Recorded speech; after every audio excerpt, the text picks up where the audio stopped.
قاري صاحب په بخښنې سره ما ته واتساپ کې خلک میسیجونه کوي،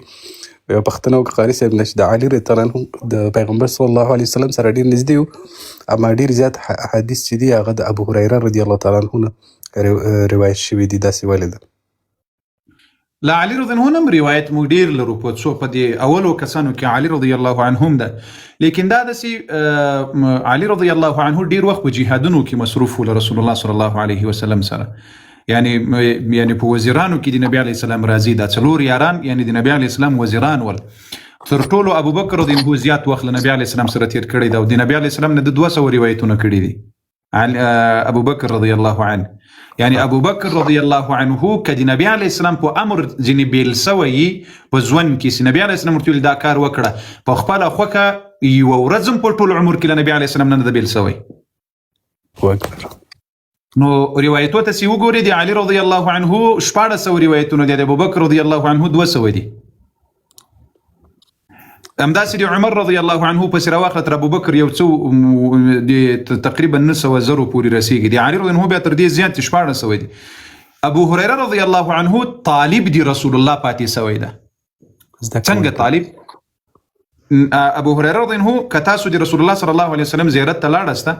الله دې موږ تاسو بار بار نصیب کړي. ما زوی مړی څه سوزو پورته انتظار ما عمرې ته دی لګم د خدای بي خو نه باسي خدای څه پسې وای څه سو هغه کس دوه میاشتې مخکې راته ویل وای قاری صاحب عمرې ته دی لګم او څه خدای تاسو یو متل دی تاسو د خپل دغه خپېژنې هم د یو دفعه مې ویلي وکنه. مسله دلته دا ده الله جل وعلا دې هر چا سي نصیب له حرم مینو سره نه وي الله مو نصیب ور سره وکړي دا څومره مؤمنان مسلمانان را سره دي ورونو خويندي.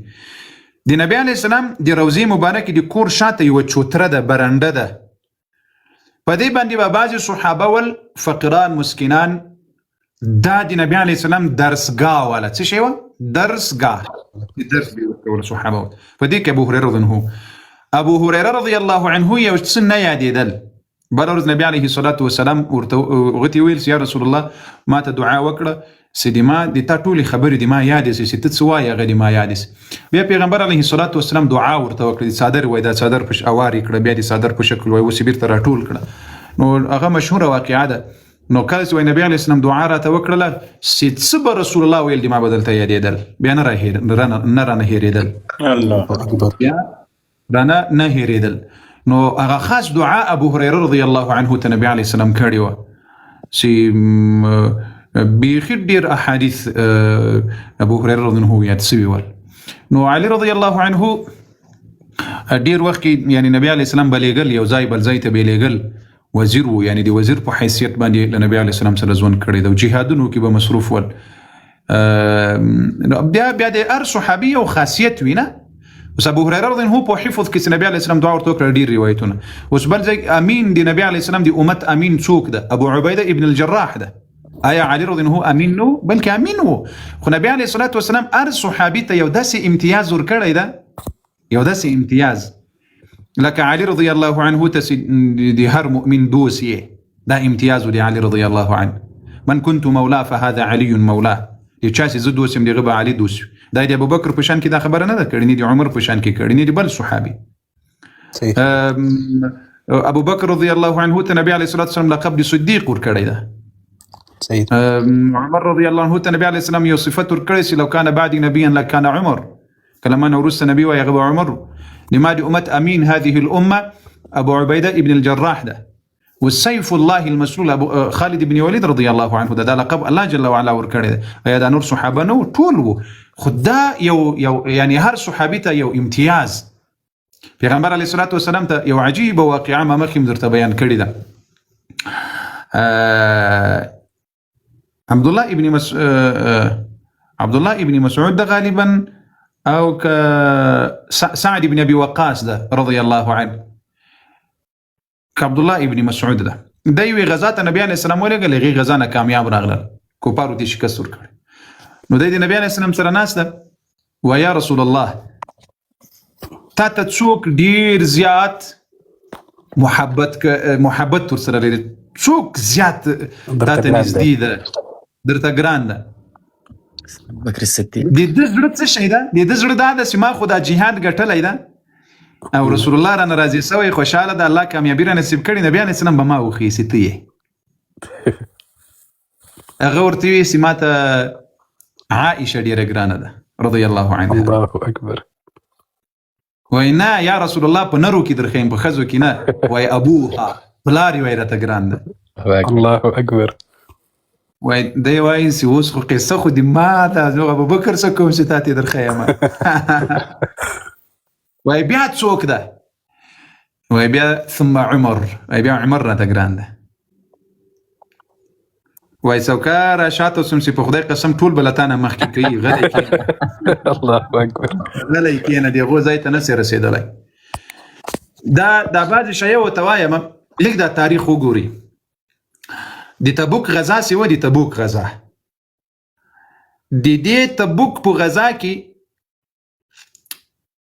نبی علیہ السلام اعلان وکړل چې دا جهادي لښکر ته مرسته راوړي او چې تر څو پورې موږ له روم سره مقابله کوو چې څه شی وی راوړي چې ځکه ډېر زره لښکر په دې غزا کې د مسلمانانو د صحابه عمر رضی الله عنه وایي چې ای ابو بکر زه ټول عمر له تا نه یم مخکې سوی نن به درنه مخکې کېږم هر ورځ ابو بکر رسول الله له خولې نصیب کینی ابو بکر چې ولاړېږي ابو بکر الله اکبر په مسجد کې ابو بکر په مسجد کې ابو بکر هر لحظه او دا علی رضی الله عنه وای وای ابو بکر هغه شان درلودل چې د رسول الله به ناسته وم ابو بکر به یادېدل ولاړه به وم ابو بکر به یادېدل په هر ځای کې نو عمر رضی الله عنه نیت وکړل چې ای ابو بکر ټول عمر نه یم درنه مخکې سوی نن به زه له تا مخکې کېږم څه یې وکړل اوس نبی علیه السلام خو ویلي چې راوړي کومک وکړي مجاهدینو سره کومک وکړي عمر رضی الله عنه لاړل کور ته نو چې څومره دنیا یې درلودله مال پیسې وغیره دا یې نیمه یې کړل نیمه یې پرېښودل نیمه یې راوړل نبی علیه السلام ته نیمه یې کړل نه بالکل نیمه یې خپل فامیل ته پرېښودل نیمه یې راوړل رسول الله صلی الله علیه وسلم ته چې راوړل نبی علیه السلام ورته ویل وایي څه شي دې وکړل ای ابو بکر ای عمره وایي یا رسول الله نیم مې پرېښودل نیم مې درته راوړل یا الله په لار کې مې صدقه کړل دا نیم هم نو هغه وخت نور نبی علیه الصلاة والسلام د زړه د اخلاص دعا ورته وکړه ابو بکر راغلل ابو بکر هو چې راغلل رسول الله صلی الله علیه وسلم ته ویل یا رسول الله واخل وایي ای ابو بکر څه شي دې پرېښودل کور کې وایي الله او د الله رسول مې الله اکبر الله اکبر الله اکبر څه شي مې درلودل ټول مې راوړل عمر رضی الله عنه وای بیا مې وویل چې ابو بکر نه د تا پلار په خدای قسم الله اکبر الله اکبر قاری صاحب په همدې حدیث کې بله واقع هم شوې وه که نه چې د ابو بکر رضی الله تعالی عنه په ځان باندې یو لباس و چې هغه هم رسول الله صلی الله علیه وسلم ته په همغې جهاد کې ورکړلو دا خو بیا څه کوي بیا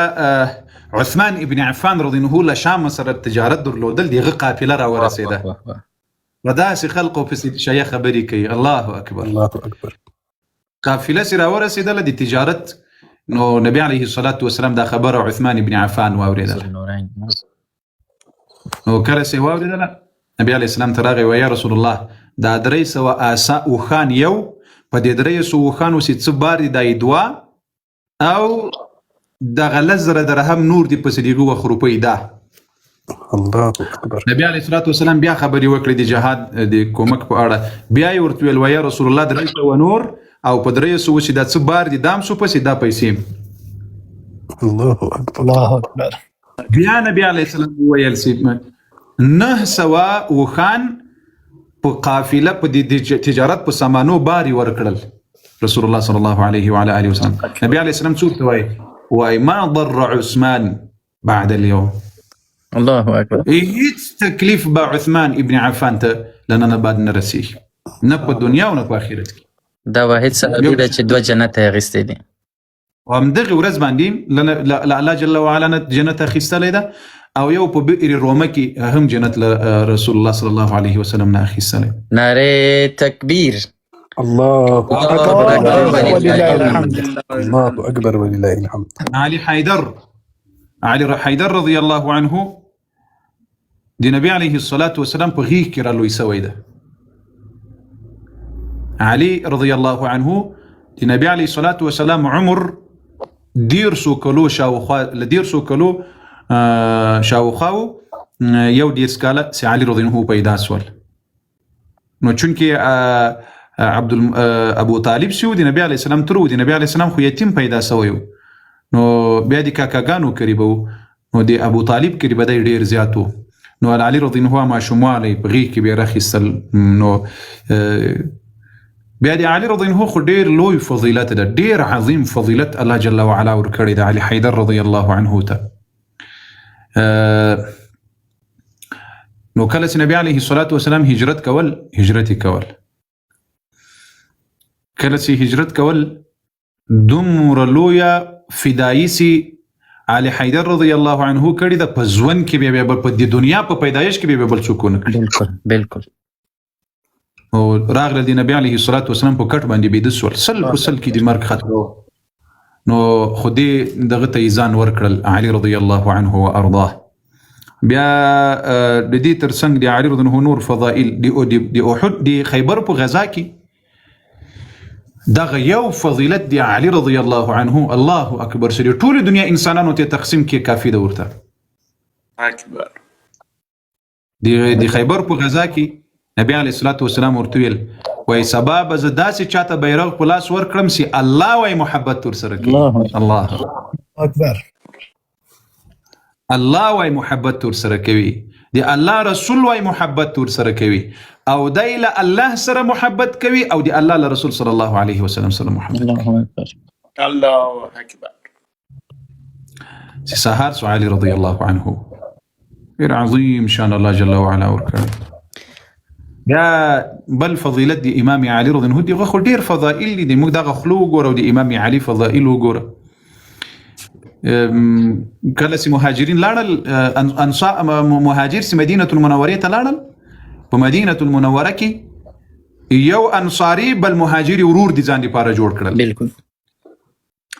علي رضی الله عنه بیا ځپات اسول څوک علي رضی الله عنه وارضاه دي بیا ځپات اسول کله چې بیا ځپات اسول نو نبی عليه الصلاه والسلام ته ویل یا رسول الله دماغ خود څوک نسته الله اکبر نبی علیہ السلام ورته ویل وای ته د ما په دنیا کې مرور یې په جنت کې مې مرور یې الله اکبر الله اکبر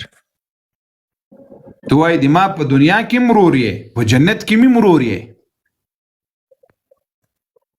الله اکبر دا د رسول الله صلی الله علیه وسلم ورسره مینه او ورسره محبت یو اله العالمین دی په کروڑونو واری درودونه او رحمتونه او سلامونه پر رسول الله صلی الله علیه وسلم او د په مبارک او اهل بیت باندې په قرآنی او نبوي اهل بیت باندې امين الله دې په کروڑونو واری درودونه او رحمتونه او سلامونه په دې باندې واسطه او راوړي امين یا رب قاری صاحب دا سوال په دې خاطر کړی او بل صفحه ده ټوئیټر کې او په بل صفحه کې په دې باندې التساس تاک سمور کړو انتقاد هم کړو دا پښتني لیکلې وي نو وسه سوال جواب شلو هغه ویډیوګان خلکو واغسلې ور ویلې ګلې صفیته د څه شي نه پوهېږم د داود اچوک په نوم باندې کوم سړی و هغې د انتقادونه کړي لیکلي بیا بیزا بابل جان ته ولیکم دغه د سوال نه څه شي سوال کړی و همدا سوال کړی چې علي رضی الله عنه ولې ډېر روایت نه کول ځکه چې هغه د کور محرم مو د هغې نه ډېر روایت چې د ابوبکر کړي چې کوم یو روایت اور دا ولې داسې دی محرم خدا نه معنی یعنی نبی علیه الصلاة والسلام له بیبیانو سره بند ناسته ولاړه کول نو د رسول الله صلی الله علیه وسلم د نبی علیه السلام اهل بیت ده لیکن د اهل بیت په خپل انداز کې ده رسول الله صلی الله علیه وسلم بیبیان امهات المؤمنین د قرآن ورته وایي وفاسألوهن من وراء حجاب نو دا نه وسی لکه موږ پښتانه دا زموږ لکه زدا خیال کړي چې علي رضی الله عنه نبی علیه السلام قریب نو د نبی علیه السلام بیبیانو سره په تنارم ناسو د ډوډۍ د پخېدا په ځای کې به ناسو د چای د پخېدا پر ځای کې به ناسو او نه علي رضی الله عنه دې ته ور خلاصوي ده هغه عظیم صحابه دي هغه عظیم صحابه چې د نبی علیه الصلاة والسلام تر ژوند پوري دوی د کلمت الله هي العليا د اسلام د نشرولو په فکر کې د توحید دی نشرولو په فکر کیو د قرآن دی نشرولو په فکر کیو ما څه درته ویل چې کچېرې دا دلیل کېدلی چې علي رضی الله عنه ډېر روایتونه نه دي کړي د علي رضی الله عنه 50 حسم ابوبکر روایتونه نه دي کړي بیا علي رضی الله عنه ابو بکر سره نبی علیه السلام سره دیار لشپې د هجرت په سفر کې علي رضی الله عنه ورسره نو ملګری خدا دیار لشپې ابو بکر لا ورسره په غار کې ورسره په هجرت کې تر څو مدینه ته رسیدل. او بیا یو عجیبه خبره درته وکړم، پیغمبر علیه الصلاة د ابو بکر نه ده دا له نبوت نه مخکې د رسول الله ملګری وانډیوالي و. بالکل ځکه دی وی مکې د مکې د خاورې خلق دي، د یو کلي خلق دي، د یو منطقې خلق دي، یو ځای لوی سوي سره صحیح خبره ډیر پاک. اوس لکه علي رضی الله عنه په سیرت کې راځي چې د په ماشوموالي کې د بت خواته نه د ورغلی علي رضی الله عنه په ماشوموالي کې، ځکه د خو په 9 کاله کې اسلام قبول کړی دی علي رضی الله عنه. د 9 کالو بعضو 8 کاله خودلی، بعضې 10 کاله خودلی، خو د 9 کاله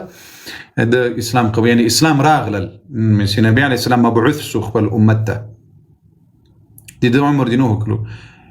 لیکن ابو بکر رضی الله عنه دومره په نبی علیه الصلاة والسلام باندې ګران ول، دومره د دوی په خپل منځ کې انډیوالي وه چې له یو بل سره به مشورې کولې، له یو بل سره به ناسته ولاړه کوله. دا ابو بکر رضی الله عنه ته د عتیق لقب خلق ورکړی و، له اسلام نه مخکې د عتیق لقب دا یې ولې ورکړی؟ دومره پاک نسب چې د ابو بکر رضی الله عنه ده په دې ټوله مکه کې د بل چا دومره پاک نسب نه و. او یو فضیلت علی ابو بکر رضی الله عنه ته چې الله ورکړی، هغه فضیلت یې ورکړی ده چې هیڅ صحابي ته نه ده نصیب شوی ده. د ابو بکر رضی الله عنه پلار او مور هم صحابي دي، د ابو بکر رضی الله عنه دا یو خپله ښځه هم صحابي دي، د ده لور او زوی هم صحابي ده، د ده لمسی او لمسۍ هم صحابي دي. الله اکبر. د لور پشته دوی صحابه دي. الله دا یو صحابي ته په اسلام کې نه ده نصیب شوی.